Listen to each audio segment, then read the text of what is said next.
and thank you for joining us here today on 38th Parallel News. We are your hosts. I'm your host, Elizabeth. Justine. Ethan. Donovan.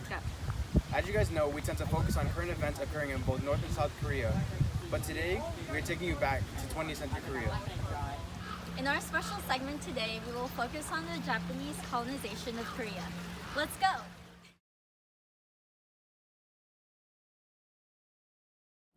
Japanese reformers knew that in order to survive, Japan needed its own empire.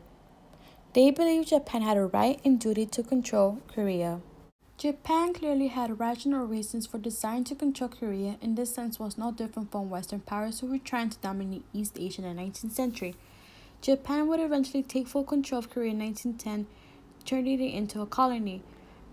But how did Japan take control, and why did Korea modernize and resist domination by foreign powers?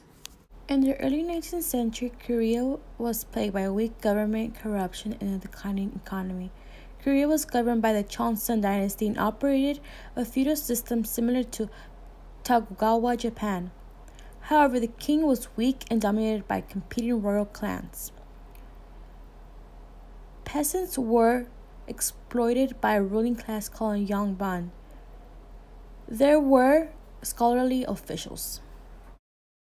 In 1864, King Gongjun assumed the throne but was only 11. His father, Grand Prince Si, assumed the role of regent. Between 1864 and 73, he initiated some centralizing reforms aimed at curbing corruption and disciplining royal clans. He also tried to protect Korea with no treaties, no trade, no Catholics, no waste, no Japan. In this regard, the Grand Prince had successes defeating foreign attempts to open Korea. However, he had to retire in 1873 when his son King Konggun came of age, supported by his influential wife Queen Min. He was a weak king who often changed his mind or was open to modernization, seeking greater ties with Japan and the West. Many conservatives, including his wife Queen Min, who supported continuing ties with King China, opposed contact with the Japanese. The imposition of the Treaty of Gangwon in 1876 by the Japanese was therefore hugely divisive. The king had no choice but to sign, and his royal court was split between pro-Chinese, pro-Japanese, and anti-foreign camps. The treaty forced Korea to open its ports to trade with Japan. It gave rights to Japanese citizens similar to the treaty imposed on Japan by Commodore Perry. The treaty also angered China. Korea was a tributary state of China but was too weak to protest. Both nations were now competing to control Korea. Japan and China came close to war but decided to ease tensions by signing the Tianjin Convention in 1885. Both promised to remove their troops and inform each other if they sent troops in the future. In 1894, Tonghak Rebellion broke out. The Korean government panicked and pleaded for Chinese help. China sent over 3,000 troops to Seoul, led by Yuan Shikai. Under the Tianjin Convention, Japan should have been informed, but was not. Japan then used this as a pretext to attack China, sending over 7,000 troops to Korea. The Sino-Japanese War had begun. In 1895, Korea was declared an independent nation, no longer a tributary state of China. Japan was now in control, and the pro-Japanese government pressed ahead with reforms. The Gabel reforms of 1894 and 1895 ended the old-class system and the civil service exams, ended slavery, and reformed the judicial and economic systems. Good morning, it's Justine, and I will talk about how Japan colonized Korea.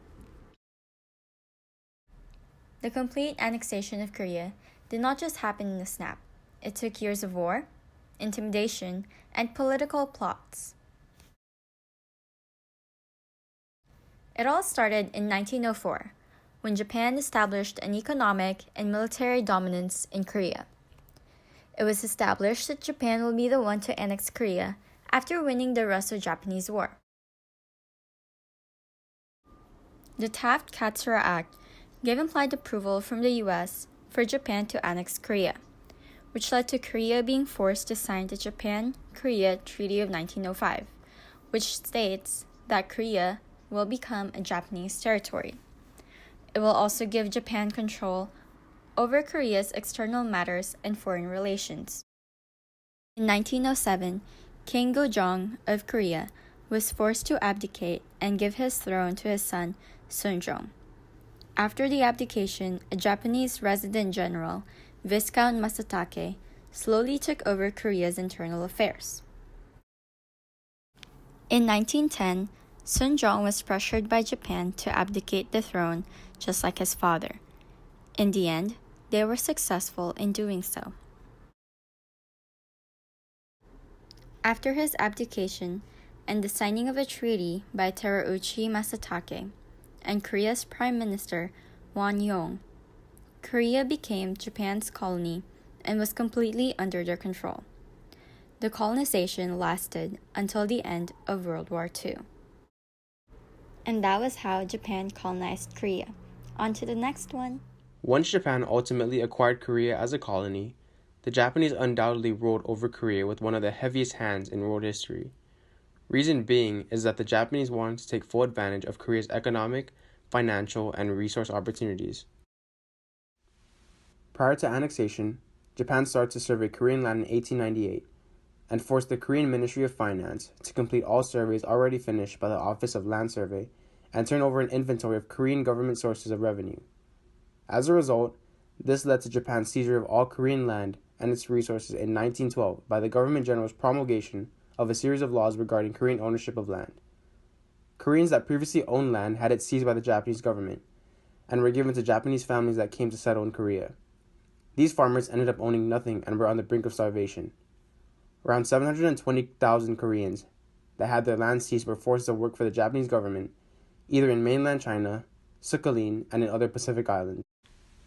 Japan's domination expanded over Korea's natural resources. With all of the Korean land handed over, the Japanese devastated nearly all Korean forests and caused extensive erosion in most mountainous regions. In addition, the Japanese placed a monopoly on all fishing industries in Korea, called the Regulations for Fisheries Association of 1912. This put Korean fisheries under Japanese control by enforcing joint sale of all fish caught by Koreans. It didn't only hurt the Korean fishing industry, but it damaged all Korean fishing grounds that supplies around 200,000 fishermen and their families. It didn't stop there, as the Japanese treated them as conquered peoples. The Japanese enforced laws that made it illegal to speak Korean in any aspect of life, and all Korean names had to be changed into Japanese names through a process called Soshi Kaisei. Schools were taught in Japanese, if the Korean children even went to school. The Japanese plan was designed to destroy Korean nationalism, as even Korean books were burned to eliminate any sort of connection to Korean history. They also arrested Korean politicians, prevented Korean assembly, and closed down newspaper companies. In doing so, the Japanese enforced these laws forcefully through their military, and any revolt was put down. On March 1st of 1919, Korean independent leaders led protests in public streets. In response, the Japanese led brutal campaigns against the protesters using the military. 600 Koreans ended up being killed, and 16,000 were wounded as a result of this campaign. After this act, any independence movement or conspiracy in taking part of one were seen as criminal, and anyone that did so were arrested and tortured. In World War II, women were used as sex toys in the battlefield for Japanese men, and nearly a quarter of them even survived. They were known as comfort women, and they were employed for fulfilling the needs of Japanese soldiers during wartime. In Japan's occupation of Korea, there are many negative acts that can be thought of. However, the Japanese westernization of Korea helped them industrialize much quicker and as a result expand their economic opportunities. In addition, the growing population of intellectuals added to Korea's already different culture, art, and philosophy. It wasn't until 1965, after much negotiation, that Japan and Korea had made the Treaty of Basic Relations. The people of Japan thought that the treaty made them look weak, and that they should have fought back instead of just signing a treaty to make it okay. Although in 1995 the Japanese Prime Minister apologized on the 70th anniversary, it wasn't until 2015 that the Korean Prime Minister accepted it.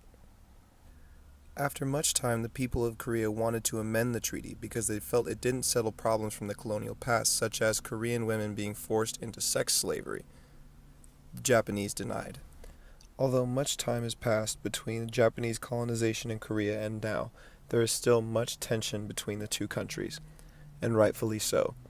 Life under Japanese rule in Korea was very brutal. Although many efforts have been made, it is very clear that there is still a lot to be done to settle the history between Japan and Korea. And that concludes our show for today. Thank you so much for joining us.